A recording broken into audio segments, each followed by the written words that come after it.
स्वागत है आप सबका। गत दो कक्षाओं में हमने धातु रूपों के बहुत सी धातुओं के बारे में पढ़ा और गत कक्षा में हमने एक सारणी के माध्यम से भी ये देखा कि पट धातु के अनुरूप कैसे रूप बनते हैं। आज की जो हमारी कक्षा है उसमें हम उन धातुओं के रूप लिखेंगे जो अत्यधिक महत्वपूर्ण है परीक्षा की दृष्टि से, और उन धातुओं के जो लकार महत्वपूर्ण है केवल उन्हीं के ही रूप लिखेंगे और वह पट धातु से थोड़े भिन्न बनते हो। प्रत्येक स्थिति तो रहती है एक जैसी, लेकिन फिर भी उनमें भिन्नता आ जाती है, इसलिए अलग से हम यहाँ रूप बना रहे हैं। अब देखिए 17 धातुएं हम देख चुके थे, अब हम धातु देखते हैं अस। इसका अर्थ होता है होना, और रूप देख रहे हैं हम लट लकार की, और ये धातु भी परस्मयी पदी है। देखो परस्मयी पदी रूप में ही हम रूप देख रहे हैं। अभी जब आत्मनेपदी धातुओं के रूप देखेंगे वहां पे हम उनके रूपों की चर्चा करेंगे। लिख लीजिएगा यहां पे भी आप, पुरुष है, एक वचनम, द्विवचनम और बहुवचनम। अब देखिएगा इसमें प्रथम पुरुष में आप समझ गए होंगे, मैं इस इंडेक्स शॉर्ट में कर रहा हूं, इसका तात्पर्य है प्रथम पुरुष है।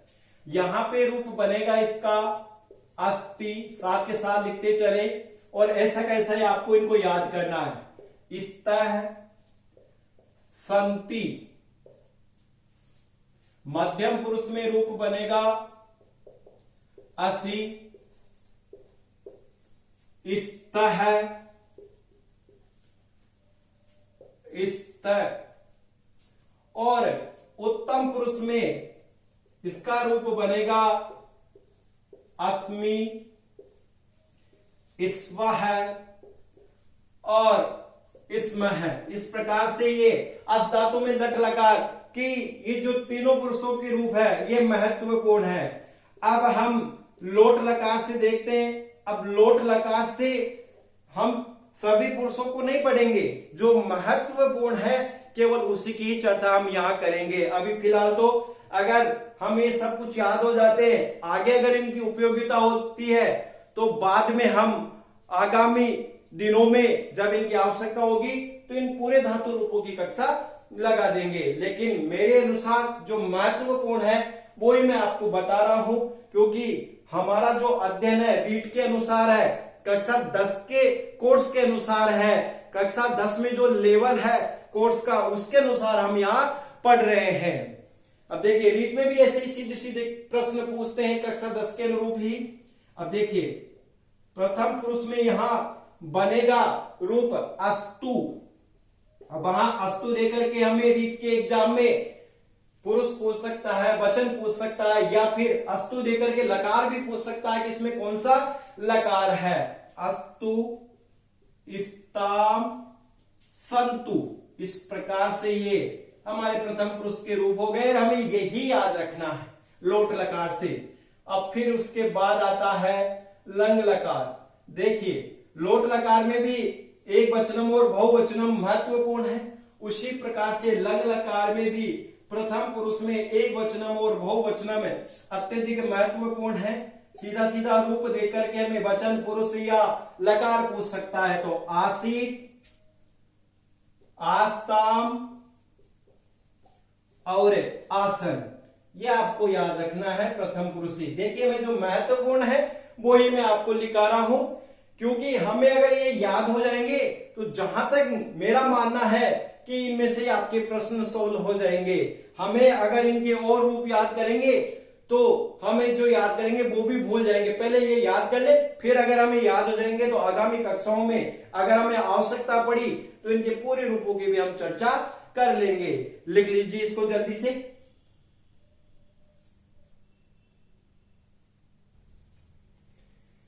देखिए अस धातु के रूप यहां हो गए। अब हम चर्चा करते हैं क्री धातु की। देखिए क्री धातु के 3 लकार महत्वपूर्ण है। उन तीनों लकारों के रूप तो हमें आने ही आनी चाहिए।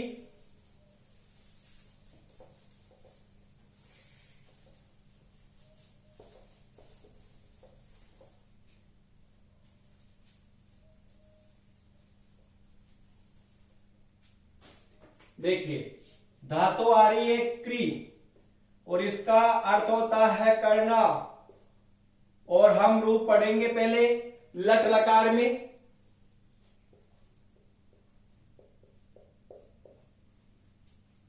लिखते चले साथ के साथ, करोति, कुरुतः,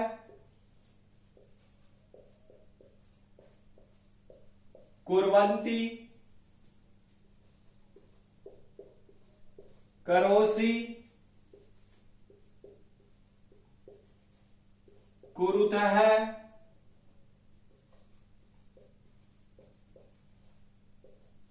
कुरुत, करोमि। साथ के साथ लिखते चले आप लोग भी, कुर्वः, कुर्मः। इस प्रकार से ये लट लकार के रूप हो गए।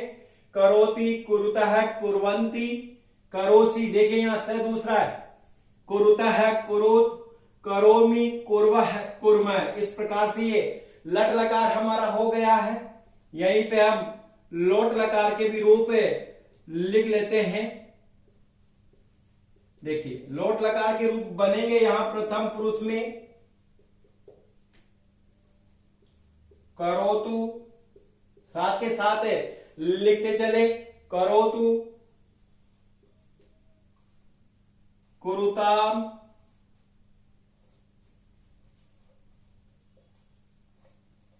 कुर्वन्तु। साथ के साथ लिखते चलो। मध्यम पुरुष में बनेंगे, कुरु, कुरुतम,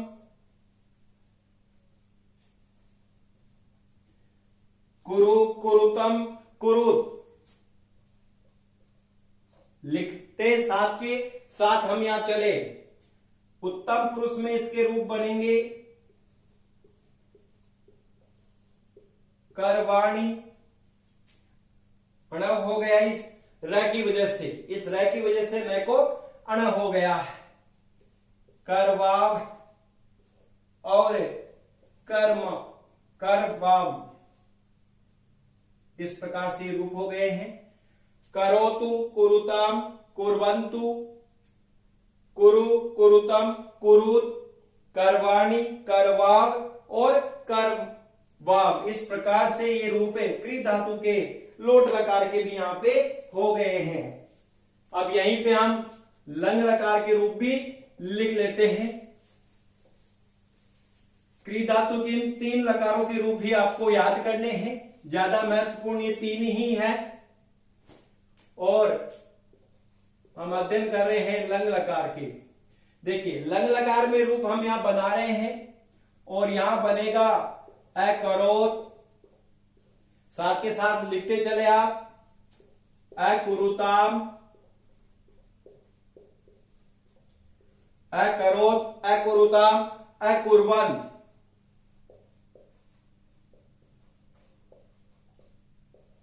ये प्रथम पुरुष के रूप हो गए हैं। और फिर जो हमारा मध्यम पुरुष है उसके रूप हो जाएंगे यहां पे, अकरो, अकुरुतम, अकरो, अकुरुतम, अकुरुत। लिख लीजिए, साथ के साथ लिखते रहे यहां पे।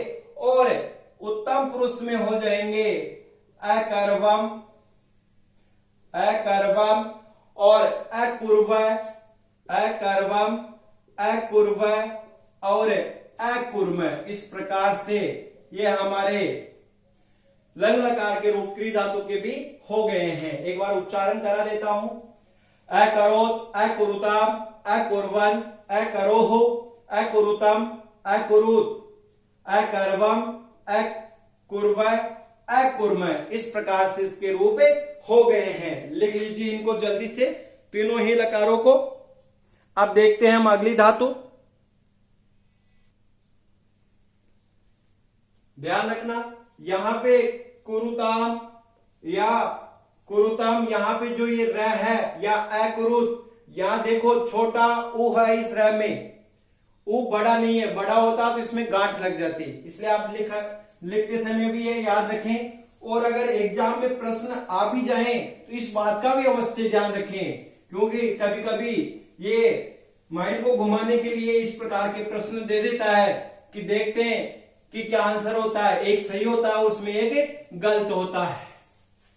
अब देखिएगा, हम अगली धातु का अध्ययन करते हैं। अब हम केवल लट लकार में रूप लिखेंगे सभी धातुओं के, और हमारे 20वें नंबर पे जो धातु आ रही है वह है हन। हन का अर्थ होता है मारना। अब हम लट लकार के रूपों का ही अध्ययन करेंगे। देखिए, हन धातु में रूप यहां पे जो इसका बनता है वह बनता है हंती। साथ के साथ आप लोग भी लिखते चलें, हंती, हत है, घनंती। ध्यान रखना, घ घड़ी वाला है ये, घ घड़ी वाला है ये, घनंती। इसके रूप ऐसे बनते हैं हंती, हत, घनंती। याद रखना, इसको याद करना ऐसा कैसा ही लिखते चलो, हंसी, हत है, हत। और उत्तम पुरुष में इसके रूप बन जाएंगे हन्मी,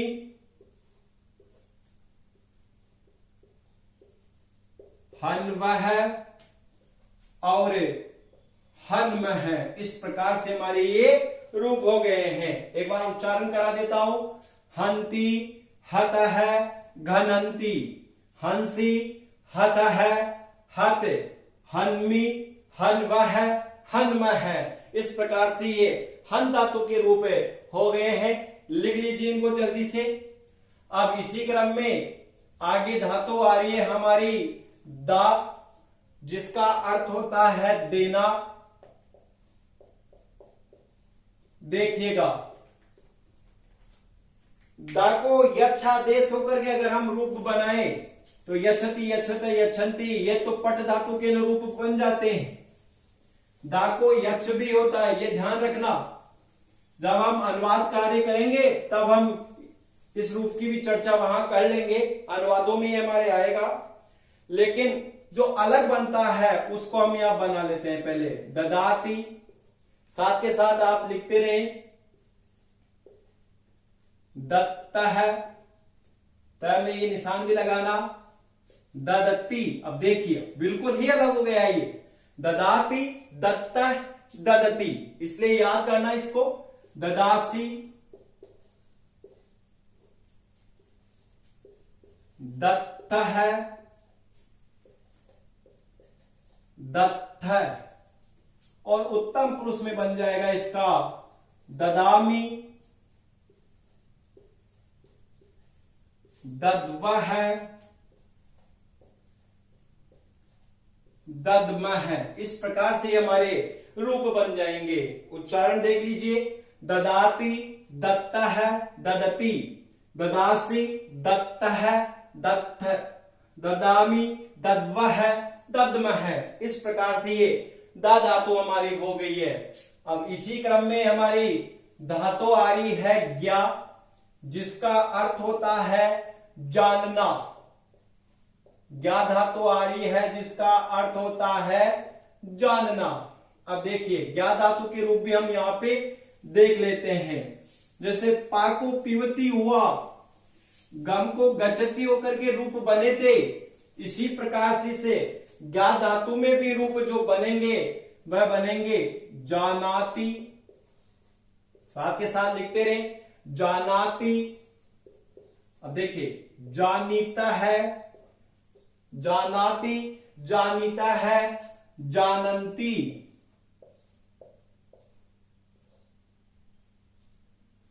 अब यहां पे रूप बन जाएगा मध्यम पुरुष में जानासी, जानीता है, जानासी, जानीता है, जानीत।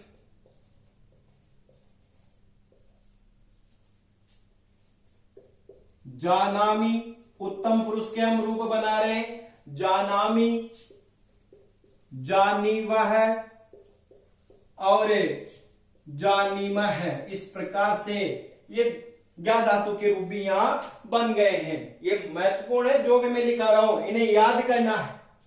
जानाति, जानीता है, जानंती, जानासी, जानीता है, जानीत, जानामी, जानीवह, जानीमह। इस प्रकार से ये ज्ञा धातु के रूप भी हमारे यहां बन गए हैं। अब इसी क्रम में हम आगे देखते हैं धातुओं के रूप, साथ के साथ आप भी लिखते रहें, और जो यहां मैं लिखा रहा हूं इसको अवश्य आप लोग याद करें। देखिएगा, अब धातु आ रही है आप, और आपका जो अर्थ होता है वह होता है पाना। आप धातु का अर्थ होता है पाना। अब देखिए रूप बनाइए, इसके भी अपन बनाते हैं। आप नोती, साथ के साथ आप लिखते रहे, आप नोती, आप नोता है, आप नोती, आप नोता है, आप नुवंती,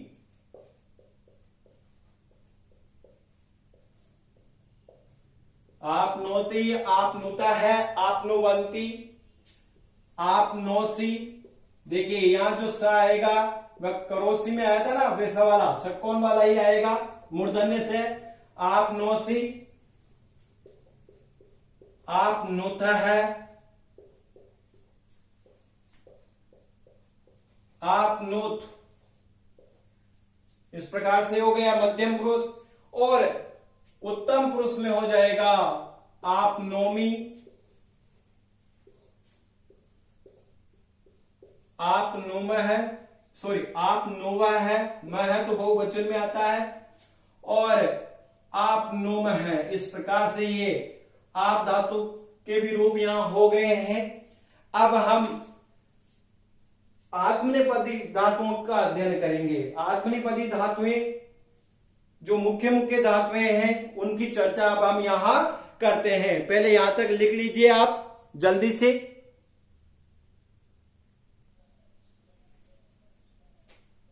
नंबर डाले ना, 23 नंबर की है ये।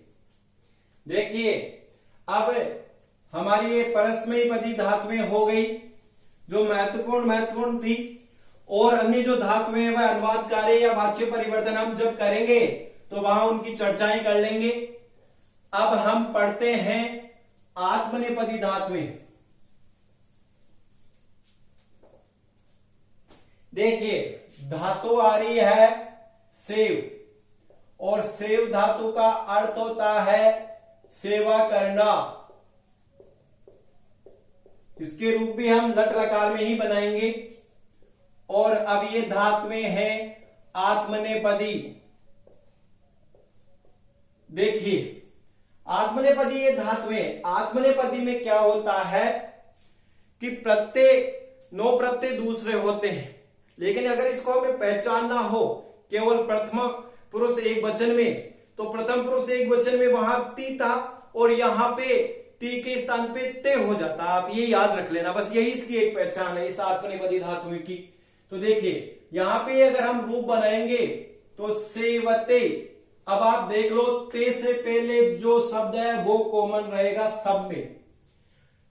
अभी जो इसके 9 रूप बनेंगे तीनों ही पुरुषों में, ये ते से पहले जो भी आए और उसके पीछे जो प्रत्यय आ रहे हैं वो आप लगाते चले। अब पठती, पठता, पठंती वो वाले प्रत्यय नहीं आएंगे, तिप्तजी वाले नहीं आएंगे, अतोता, आताम, जय वाले प्रत्यय यहां पे चलेंगे। तो देखिए लिख लीजिए, हमें प्रत्ययों को बता करके रूप नहीं बना रहा, मैं तो केवल एक रूप बना रहा हूं, इसे याद कर लीजिए। अब इसी रूप से जितने भी आपके आत्मनेपदी धातुएं हैं, आप जो मुख्य मुख्य धातु है उसी प्रकार सेव धातु से रूप उनके बनते चलेंगे। देखिए सेवते, सेवेते, सेवंते, साथ के साथ लिखते चले।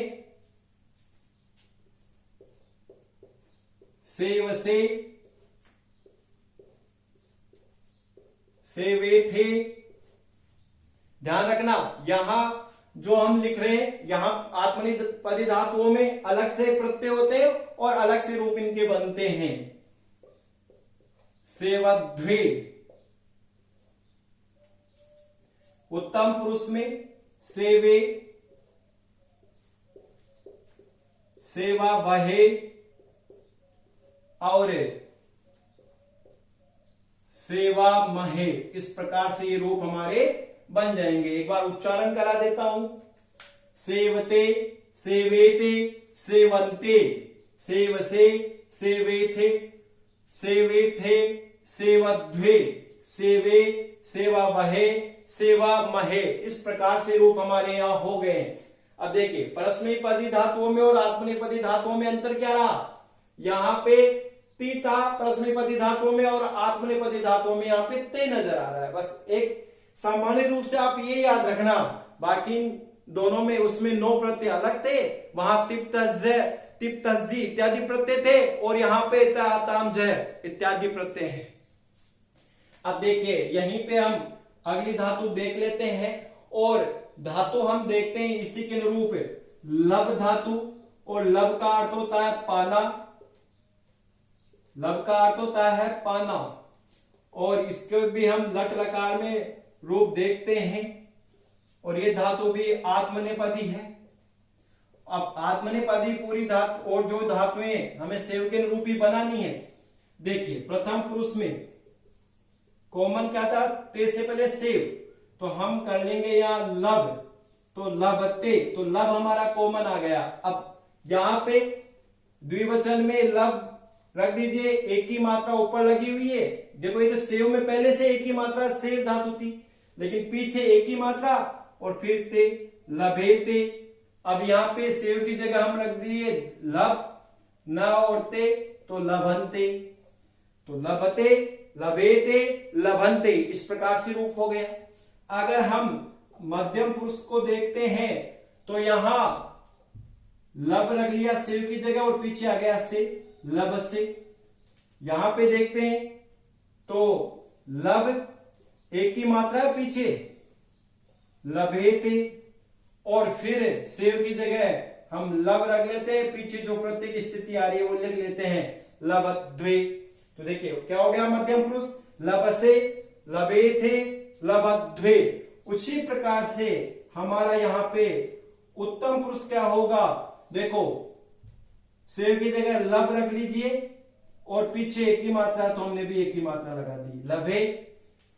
फिर सेव की जगह लब रख लो, आ की मात्रा और वह है, तो हमने भी यही किया, आ की मात्रा और वह, और यहां आ की मात्रा और महे है। इस प्रकार से ये लब धातु के रूप भी हो गए, लभे, लबा भहे, लबा महे, इस प्रकार से रूप हो गए। यानी सेव धातु याद है तो और भी रूप हमें याद हो जाएंगे। बस ये याद रख लीजिएगा कि जैसे सेव धातु, लब धातु या मुद धातु, याच धातु, इनके रूप जो बनते हैं वह आत्मनेपदी धातुओं में बनते हैं, और याच धातु के तो परस्मैपदी धातु में भी बनते हैं। और जिन धातुओं के रूप आत्मनेपदी और परस्मैपदी दोनों में ही बनते हो वह उभयपदी कहलाती है।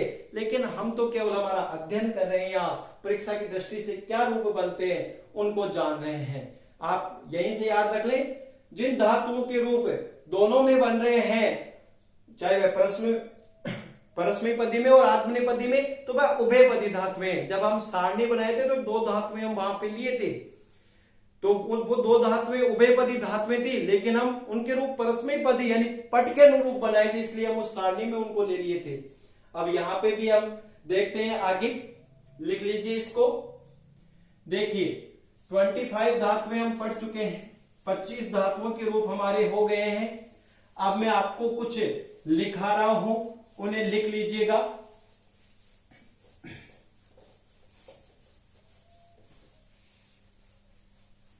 देखिए परीक्षा में वहां अलग से कोई प्रत्यय इत्यादि नहीं पूछता है। हम रीट एग्जाम की तैयारी कर रहे हैं, हमारे वाच्य परिवर्तन या अनुवाद कार्य में भी ये सिंपल से क्वेश्चन पूछता है, ज्यादा हार्ड नहीं पूछता है, इसलिए हम इसे एक ही लकार को यहां पढ़ रहे हैं। अब देखिएगा, अब धातु आ रही है 25 धातु हमने पढ़ ली। 26 पे जो धातु हमारी आ रही है वह है मुद धातु, और इस मुद धातु का अर्थ होता है प्रसन्न होना, प्रसन्न होना। अब ये भी धातु आत्मनेपद में बनती है तो रूप बन जाएगा इसका लट लकार में मोदते। किसमें बन रहा है? लट लकार में। और ये भी कौन सी है? आत्मनेपदी धातु है। इस प्रकार से इसका रूप बन जाएगा। अब मोदते, मोद आ गया तो मोदते, मोदेते, मोदंते, उसी प्रसेव के अनुरूप इनको बनाते चलिए आप। 27 पे जो हमारी धातु आ रही है वह धातु है याच। याच का अर्थ होता है मांगना। अब देखिए इस धातु के रूप लट लकार में दोनों ही जगह बनते हैं। देखिए लट लकार में इसके अगर हम रूप देखते हैं तो एक तो बनता है याचती। ये याचती तो किसमें बनता है? परस्मयी पद में, परस्मयी पदी धातुएं उनमें। और एक रूप बनता है इसका याचते। अब ये याचते किसमें बनेगा? आत्मनेपदी धातुओं में। तो अब आप यहीं से देख लीजिएगा, ती आ रहा है तो परस्मयी पदी, ते आ रहा है तो आत्मनेपदी धातुएं हमारी ये हो गई है। इसी प्रकार से एक धातु आ रही है 28 नंबर पे, पाल धातु। पाल का अगर हम अर्थ लेते हैं तो इसका अर्थ होता है पालना। अगर इसके रूपों की हम चर्चा करते हैं लट लकार में तो एक तो रूप बनता है इसका पालयति। अब ती आ गया है तो निश्चित है ये कौन से में हो गई? परस्मयी पदी धातुएं हो गई, पट के अनुरूप बनने वाली धातुएं हो गई। और पालयते अगर ते आ रहा है तो ये सेव के अनुरूप बनने वाली आत्मनेपदी धातुएं हो गई है। ध्यान रखना, इस सेव धातु को अच्छे से याद करना। वाच्य परिवर्तन में बहुत ज्यादा हमारे काम आएगी ये धातु। ये पाल धातु के रूप हो गए। उसी प्रकार से हम दो धातुओं को पढ़े थे, पच और नी धातु को। जो हम सारणी बनाए थे ना, पच धातु और नी धातु। देखिए पच और नी का तो हम वहां देख के आ चुके थे। अब पच का रूप वहां हमने बनाया था पचती। अब पचती किसमें हो गया था? परस्मयी पद में। परस्मयी पदी धातु में बना था ये पचती। और इसी धातु का एक रूप और बनता है पचते। वह किसमें हो गया?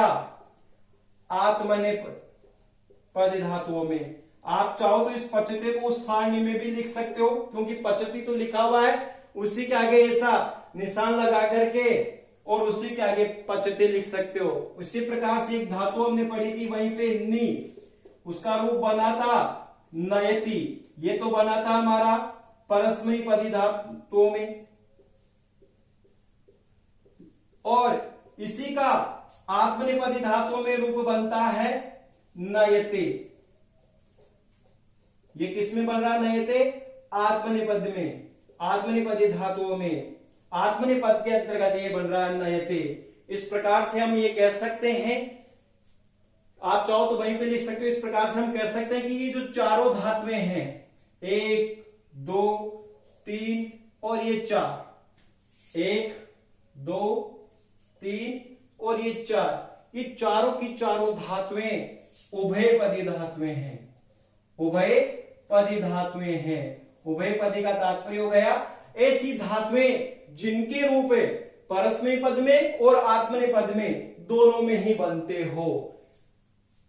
परस्मयी पद में भी बन रहे हो और आत्मनेपद में भी बन रहे हो। इस प्रकार से ये उभयपदी धातुएं हो गई है। लिख लीजिए जल्दी से पहले एक बार। देखो परस्मयी पद इसलिए बोला कि हम पचती करेंगे तो परस्मयी पद में बन रहा है। यहां पे तो एक वर्गीकरण है वो लिख रहे हैं, आप इस ई को नहीं रखे तो परस्मयी पद आत्मनेपद जिसमें रूप बन रहे हैं। अब याद रखिए ये चार धातुएं उभयपदी धातुएं हमारी हो गई है। और सेव, लब और मुद धातु ये आत्मनेपदी धातुएं हैं। इस प्रकार से हमने 3 कक्षाओं के माध्यम से जो मुख्य मुख्य धातुएं थी उनका अध्ययन हमने किया है। आप इनको अच्छे से याद कर लेवे। इस कक्षा की जो भी धातुएं लिखाई है और इससे पहले भी जो धातुएं लिखाई है उनके भी रूप आप स्मरण में रखें। धन्यवाद।